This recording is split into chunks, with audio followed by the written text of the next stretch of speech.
School വരാന്തയിൽ തന്റെ സുഹൃത്തുക്കളുടെ കൂടെ കുശലം പറഞ്ഞ് ഇനി ആരെ റാഗ് ചെയ്യണമെന്ന കാര്യമായ ചർച്ചയിൽ നിൽക്കുമ്പോഴാണ് റാഫി അവളെ ആദ്യമായി കാണുന്നത്.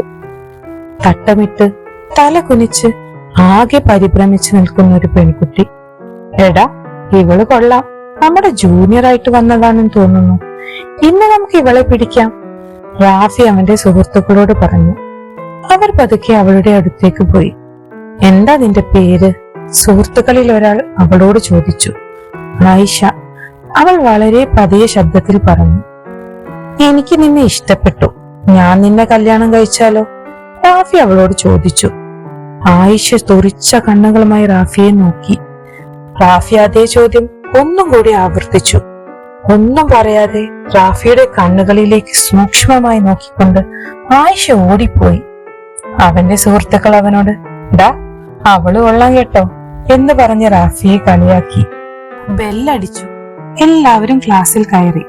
മുഖം കഴുകി വന്ന റാഫിയും സുഹൃത്തുക്കളും പതിയെ ക്ലാസ്സിലേക്ക് നടന്നു. +1 കൊമേഴ്സ്. റാഫിയുടെ ക്ലാസ് റൂമിലേക്ക് അവൻ കയറി. അപ്പോഴാണ് മുൻനിരയിൽ അവൻ ആയിഷയെ കണ്ടത്. നീ +1 ഒക്കെയാണോടി പെണ്ണെ? ഞാനോർത്തു നീ 9ഓ 10ഓ ആയിരിക്കുമെന്ന്. അവൾ മറുപടി ഒന്നും പറഞ്ഞില്ല.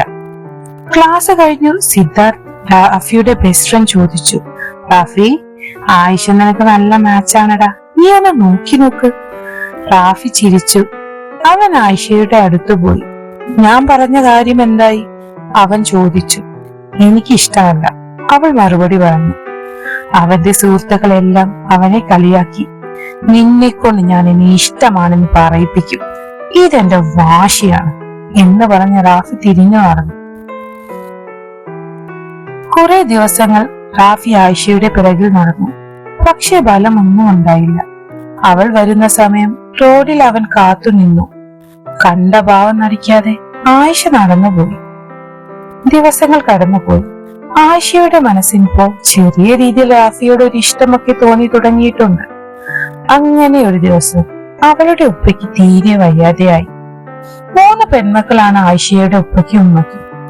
ഉപ്പക്ക് വയ്യാത്തത് കൊണ്ട് അവൾ ക്ലാസ്സിൽ വരാൻ താമസിച്ചു. റാഫി അവളെയും കാത്ത് റോഡരികിൽ തന്നെ നിന്നിരുന്നു. ഓടി വരുന്ന അവളെ നോക്കി ആയിഷ എന്ന് റാഫി വിളിച്ചു. ആയിഷ തിരിഞ്ഞു നോക്കി. റാഫി എന്താ ക്ലാസ്സിൽ കയറാത്തത് എന്ന് ചോദിച്ചു. നീ ഇല്ലാത്തതുകൊണ്ട്. നീ ഇല്ലെങ്കിൽ ഞാൻ ഈ സ്കൂളിലേ വരില്ല, റാഫി പറഞ്ഞു. നിനക്കെന്നെ ശരിക്കും ഇഷ്ടമാണോ? ആയിഷ റാഫിയോട് ചോദിച്ചു. ആയിഷ, എന്റെ